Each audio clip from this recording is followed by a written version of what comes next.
décidé avec Mireille de faire du courpaillant. Le courpaillant, c'est méditerranéen. Le courpaillant, c'est surtout la région de Marseille, qu'on l'élève normalement. Et nous, on s'est dit, on va faire du courpaillant de grande taille. Ce qui était rare dans la région méditerranéenne, il y en avait peu. Et puis nous, on était dans Vercors et en Dauphiné, on s'est dit, avec du courpaillant de grande taille, comment on va faire pour y faire? Donc, on s'est dit, première chose, il faut amener du sang neuf. Alors on s'est dit, soit on prend du danois, soit on prend du ch'ti, mais au départ, on a préféré prendre du danois. Donc on a pris du danois et on s'est dit, on mélange avec le danois, on prend du courpaillant méridional, on prend du danois. Et là, tout de suite, des soucis, parce que le courpaillant de grande taille, déjà, c'est pas aquatique. On avait du courpaillant méridional qui était quand même assez aquatique d'origine, et là, dès qu'on est arrivé avec le sang danois, c'était plus froid.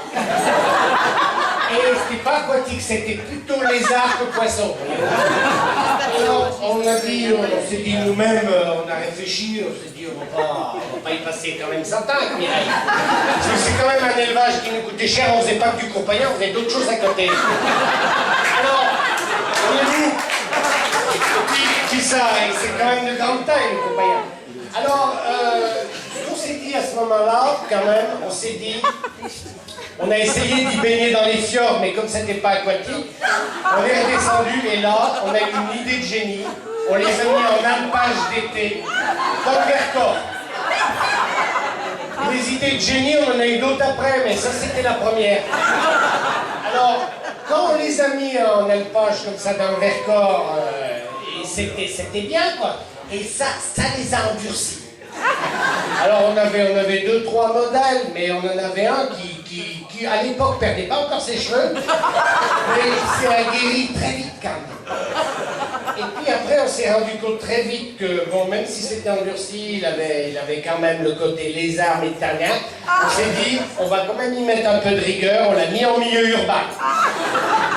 Alors en milieu urbain, on va pas le mettre à Bombay ou à Shanghai, on s'est dit Paris c'est plus près, c'est plus facile. On l'a mis sur Paris, et là, on l'a un peu cadré. Mireille m'a dit à l'époque, en le cadrant, il faut quand même qu'il arrête de grandir, parce que ça bouffe quand même beaucoup. Parce qu'il approchait les 2 mètres déjà en fin d'adolescence. Alors ensuite, on s'est dit, on va calmer le jeu. Comme il n'est pas très aquatique, on va le mettre en milieu tropical. Alors, le milieu tropical, c'est plus humide que le méditerranéen, évidemment. Hein. C'est pas pareil. Mais là, le côté lézard a quand même bien poussé. Donc, on s'est dit, on va le mettre en milieu tropical, mais on va le laisser dans une banque. Comme ça, en milieu dans une banque, comme ça. Un peu de financier, avec le sang du Nord, le côté fjord, pas très aquatique. Mais le côté méditerranéen qui revient pour ce... etc. Et là, à partir de là, on commence à avoir du très bon truc. Et puis après, le problème le très grand courpaillant, c'est qu'à un moment donné, on arrive au moment des amours, c'est la production. Parce qu'un élevage, quand même, ça dit quoi? Ça dit de la reproduction. Donc, on garde toujours la même trappe, et pour la production, on reprend les peuples du Nord. Alors, moi je vous conseille, autant le danois en première génération c'est bien, autant en deuxième génération on reste sur le ch'ti. Le ch'ti ça reste grand pour les générations d'après. On prend, si on peut avoir de la blonde, de la bonne blonde, avec un tout petit peu de sang flamand sans l'accent, c'est bon. Ça, alors...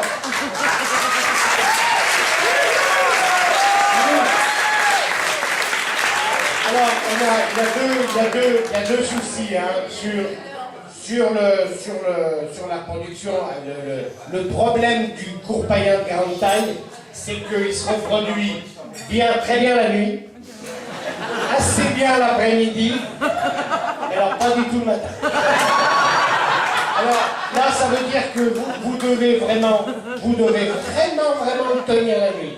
Alors après, deuxième problème avec le courpaillant de grande taille, surtout avec la ch'ti, c'est que vous ne faites pas de femelle.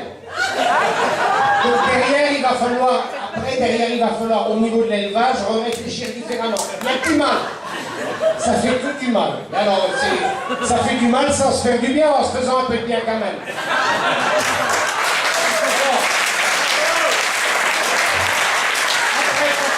Quand on a bien tout mis ça ensemble, hein, après le cours païen, alors après c'est que du bonheur. Hein.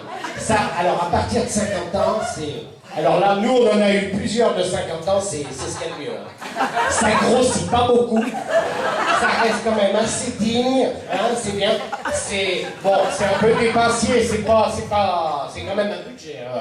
Un cours païen à grande taille, c'est quand même un budget, ça se fait quand même ces 50 ans à Venise, ça roule quand même pas en tracteur cabriolet, ça fume pas, mais ça quand même possède des cigarettes de temps à temps.